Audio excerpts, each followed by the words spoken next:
Most high-income earners are taught to chase one thing: growth. More income, more investments, more retirement account contributions, more exposure to the market, and growth matters. But here's the problem: if your entire financial life is built only around growth, you may be missing the other side of wealth: protection, access to your cash when you need it, maximum tax efficiency for your wealth, and total control over your future.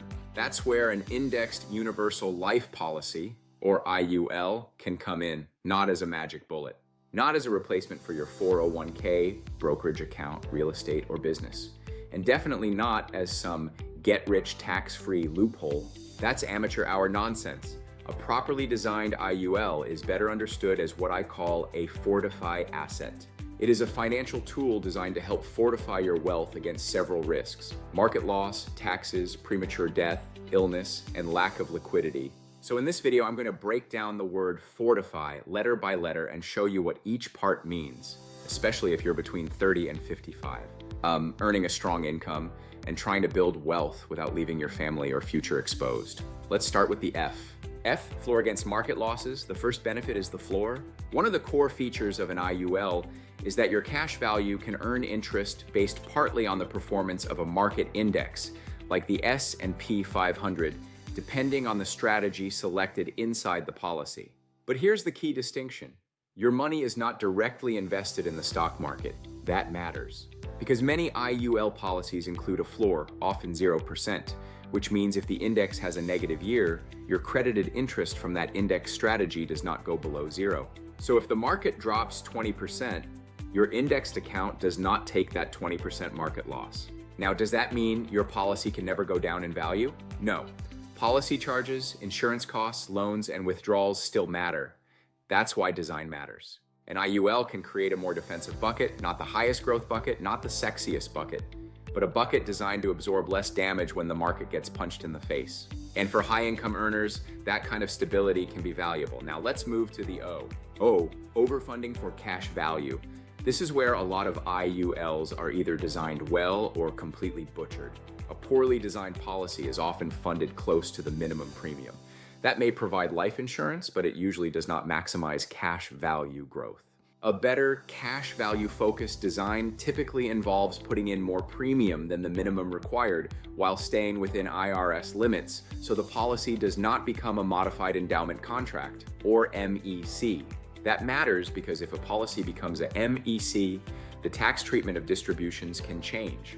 Big difference. If you're a high five-figure or six-figure earner, you may already be maxing out retirement plans or looking for other places to store money. A properly structured IUL can give you another place to position after-tax dollars with the goal of building cash value over time. But the structure has to be intentional. You don't want a policy designed primarily to maximize commission or a bloated death benefit. You don't want a policy that looks pretty in year 1 but struggles in year 20. You want it engineered correctly from the beginning. R stands for retirement income flexibility.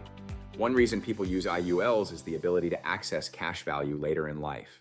When structured properly, policy loans are generally not treated as taxable income while the policy stays in force. That's a major attraction.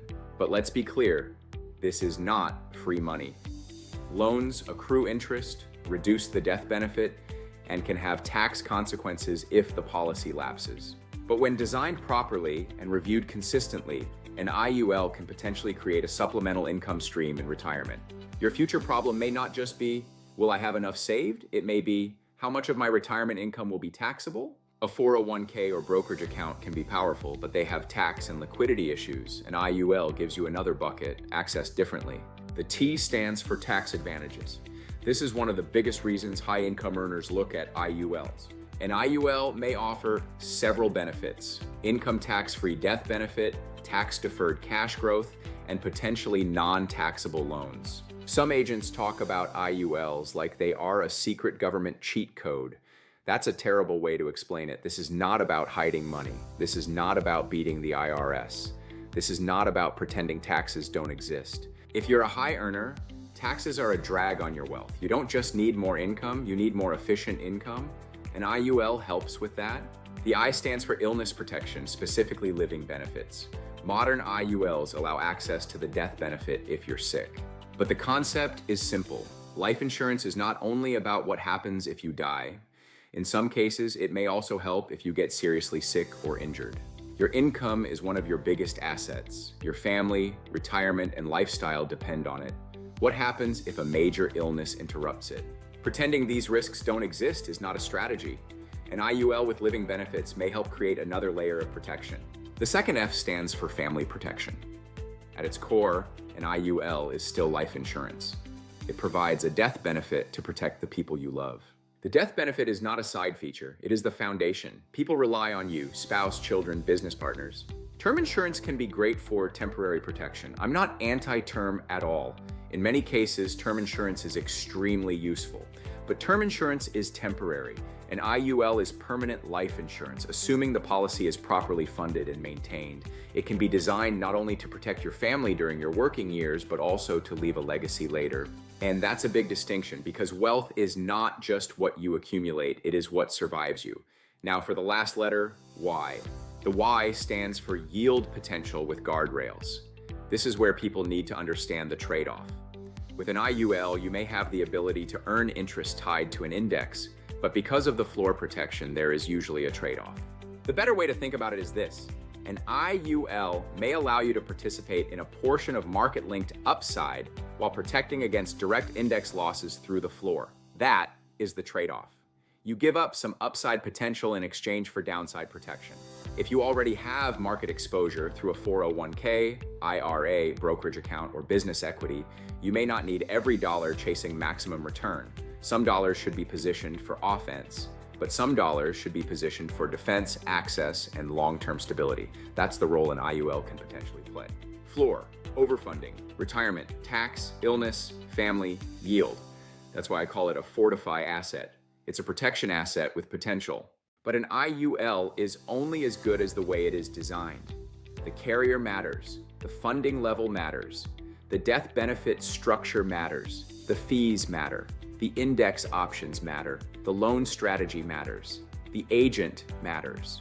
The real question is, would a properly structured IUL strengthen my overall financial plan? Would it give you another protected asset?